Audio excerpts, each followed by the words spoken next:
जवान लापता बताए जा रहे हैं। हर्षिल में आर्मी कैंप में भी बादल फटने से भारी तबाही हुई है और तबाही के बाद की तस्वीरें हम आपको दिखाने जा रहे हैं। ये तस्वीरें इस वक्त हम आपको दिखा रहे हैं किस तरीके से आर्मी बेस कैंप में बादल फटा है। सेना के 8 से 10 जवान लापता हैं और बातचीत करने के लिए बलवीर परमार हमारे संवाददाता हमारे साथ जुड़ रहे हैं फोन लाइन पर। बलवीर, क्या जानकारी आपको मिल पा रही है?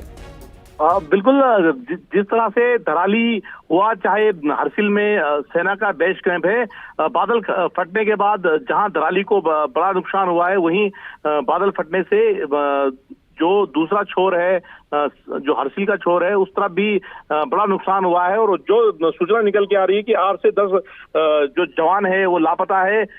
सर्च रेस्क्यू ऑपरेशन आर्मी जवानों द्वारा चलाया जा रहा है।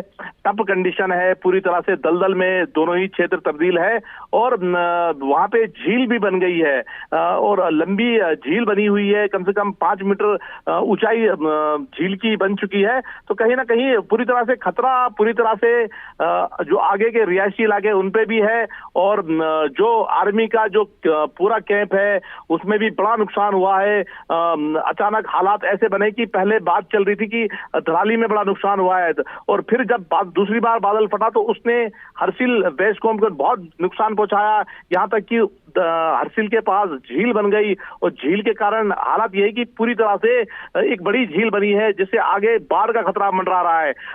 दूसरा मैं यहाँ पे बता दूं कि इस तरह की कंडीशन वहां पे है कि पूरी तरह से दलदल में पूरा क्षेत्र तब्दील है और रेस्क्यू करना एक बड़ी चुनौती बनी हुई है। जो प्रशासन के जो अधिकारी है वो भी मार्ग में जगह जगह फंसे हुए हैं, वो भी अभी तक ग्राउंड जीरो पे नहीं पहुंच पाए हैं। हालांकि खुद जो आर्मी के वहां पे जवान है, आर्मी के जवान जो धराली जहां नुकसान हुआ, जहां कुछ लोगों की दबने की आशंका है और तस्वीरों में भी देखे जा सकते कि कुछ लोग दबे हैं वहां, तो वहां पे भी जवान लगातार रेस्क्यू ऑपरेशन को अंजाम दे रहे हैं। और बारिश इस क्षेत्र में लगातार हो रही है जो आपदा कामों में बाधा डाल रही है और बड़े खराब हालात पूरे क्षेत्र में बन गए हैं।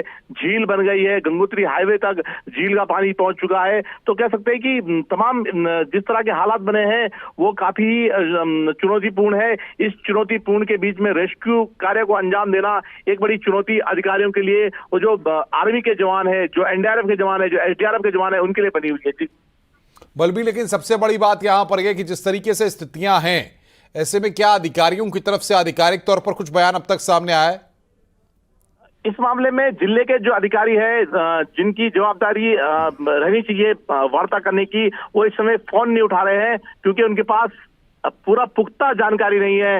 वो भी जगह जगह मार्ग में फंसे हुए हैं और उनका कहना है कि हम खुद आर्मी से कांटेक्ट कर रहे हैं कि स्थिति क्या है। आर्मी ने अभी तक आंकड़े जारी नहीं किए हैं, ये उनका कहना है।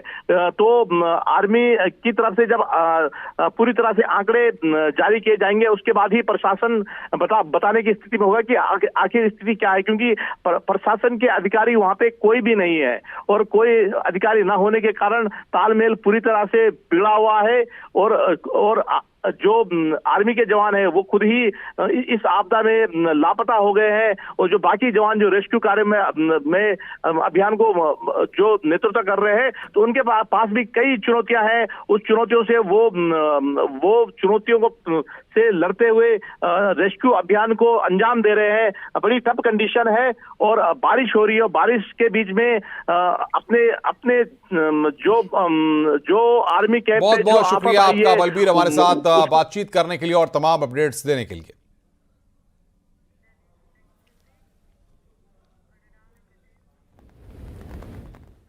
उत्तरकाशी के धराली में आई तबाही ने सब कुछ बर्बाद करके रख दिया। चश्मदीद के मुताबिक तबाही के बाद गांव का कुछ पता नहीं है, सारी मार्केट बर्बाद हो गई। अभी नहीं चल रही, हमारा मार्केट था पूरा बर्बाद हो। अरे भाग भाग,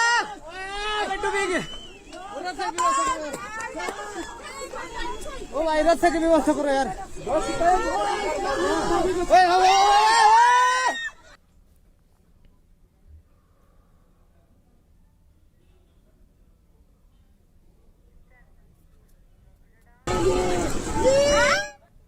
बड़ी खबर आ रही है धराली रेस्क्यू अपडेट। अब तक 70 से ज्यादा लोगों को बचाया गया है। एसडीआरएफ की